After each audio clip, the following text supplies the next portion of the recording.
All right, y'all, we back with another video. Y'all know how we do. Always pushing health, wealth for better understanding the self and giving praises to the Most High. So check this out. On my channel, right? Y'all know I always try to point out the CIA, the FBI, and the tactics, the illegal tactics that they do on the people. If y'all know on my Martin Luther King video, I explain how they did some illegal tactics to him. Did some illegal tactics to Malcolm X. Black Panther Party, Fred Hampton, they have been involved in a lot of assassination of our leaders, right? So now I'm going to go over this P. Diddy, Keffe D, and Tupac, okay? And I'm going to explain to you guys how the government, right? The feds, however you want to call these people, the CIA, the government. I'm going to explain to you how they use people who snitch and how they use people to do things, and then they still turn around on them.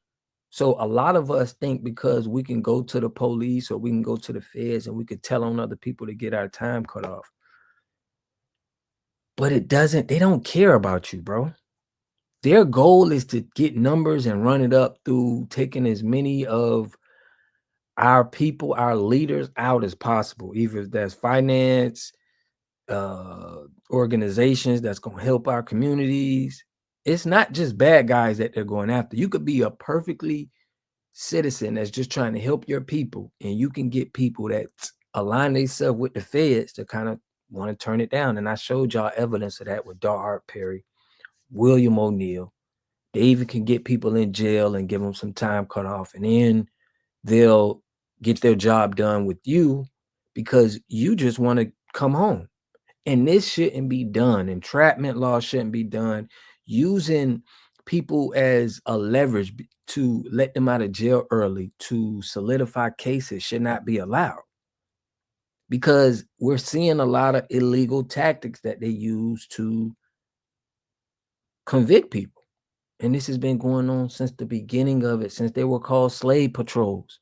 I don't trust these people, and I never will. Okay, in my opinion, I don't think that they have no care for restoring the Black community or helping these people be alone and build their own communities up. I don't think they want that. I don't think it's money in that. But without further ado, make sure y'all subscribe to the channel, hit that like button, push me on the algorithm. I greatly appreciate that. I'm going to go into this video with Keffe D and give y'all my commentary. Check it out. Defendant Duane Keith Davis hereby files this motion to dismiss on the basis that the state of Nevada has failed to timely pursue these charges against Mr. Davis, failed to provide corroborating evidence to support Mr. Davis's coerced confession, and failed to honor the federal proffer agreement between Mr. Davis and the United States government, thus substantially impairing Mr. Davis's constitutional rights. So this is where we're going with this. So as you see, they'll take a snitch. They'll take him, they'll offer him proffer agreements to make sure that the government can't charge you or anything like that, but they still play these sneaky tactic games. Now, my belief is that they want Diddy. They don't even want Mr. Davis.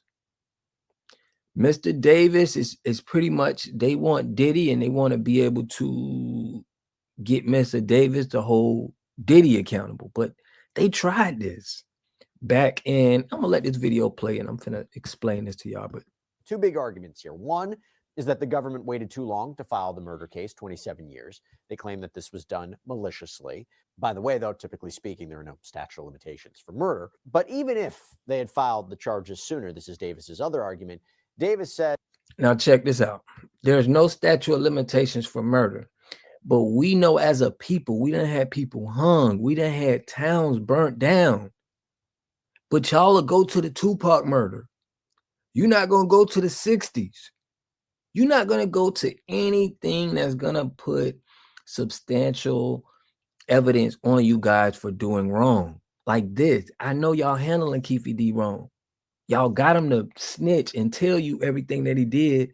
And now you coming back on him 27 years later instead of focusing on them crimes that your institution did.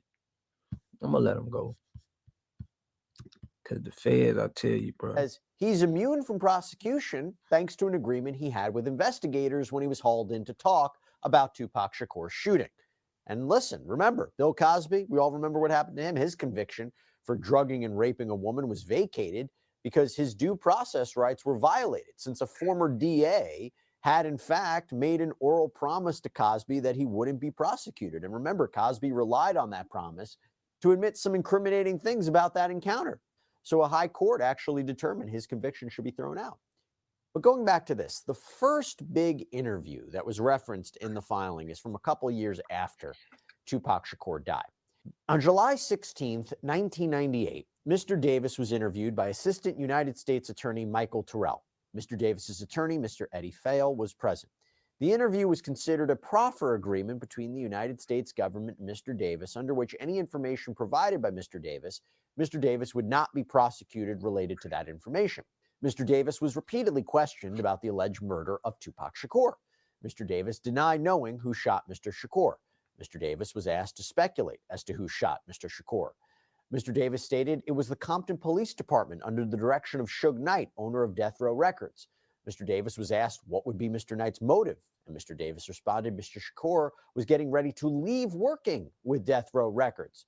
At no time during the interview, less than 2 years after Mr. Shakur's shooting, did Mr. Davis state that he or members of Southside Crips were involved in any manner with the shooting of Mr. Shakur. Okay, goes to an issue of credibility.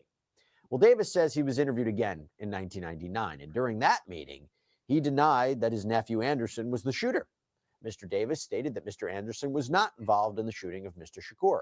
Mr. Davis did discuss that Mr. Anderson was attacked by Mr. Shakur in Las Vegas the night of Mr. Shakur's shooting. Nevertheless, the decision was made to retaliate in Compton since there were so many police around in Las Vegas during the Mike Tyson fight.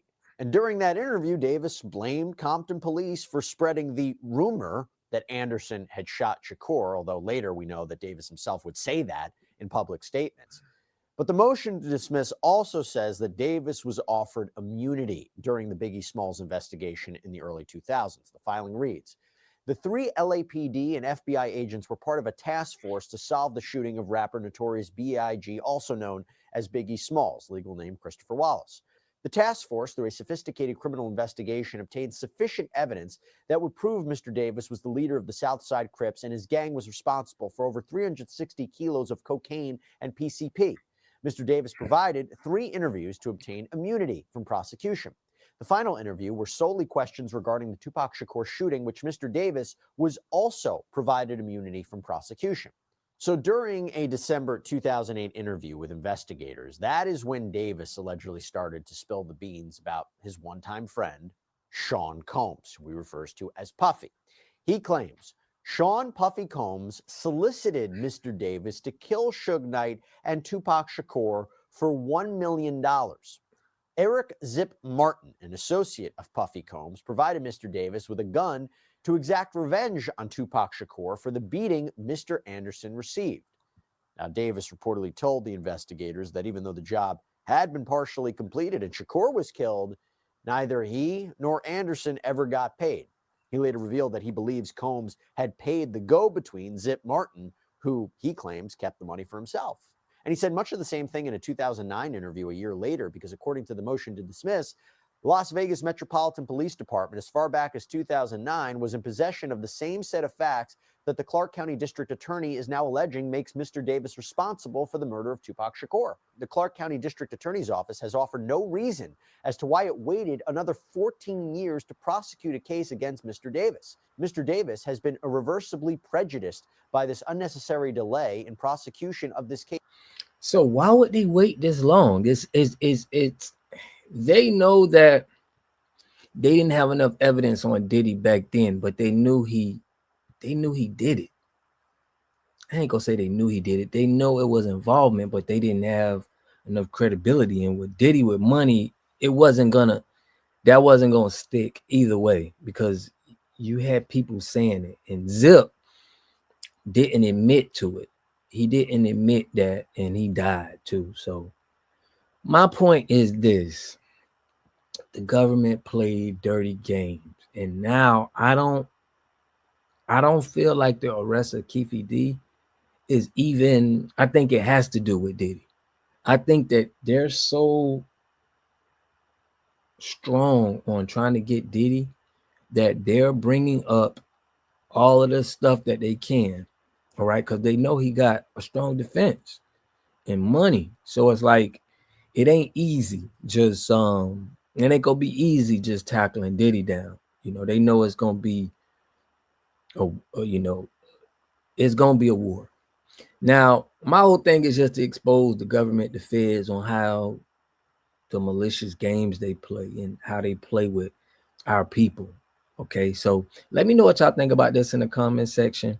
I'll catch y'all on the next video. Peace and love.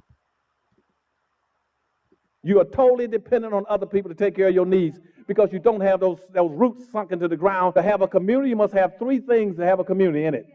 You must have a wholly independent economic structure that can provide goods, service, products, and things for your own people, and jobs and tax bases for your own people. You should at least control 4 basic things. You should be trying to control water, food, medicine, and energy to be able to survive. Here we got Mr. Pollock. He had a cornfield. He took advantage of a free water test from us, and this is what we found in this water. We found sulfur, we found hardness, and we solved these problems with an easy fix of 2 tanks. So get your free water test today. Stay blessed. Click the link below. To have a community, you must have 3 things to have a community in it. You must have a wholly independent economic structure that can provide goods, service, products, and things for your own people, and jobs and tax bases for your own people. You should at least control 4 basic things. You should be trying to control water, food, medicine, and energy to be able to survive and compete.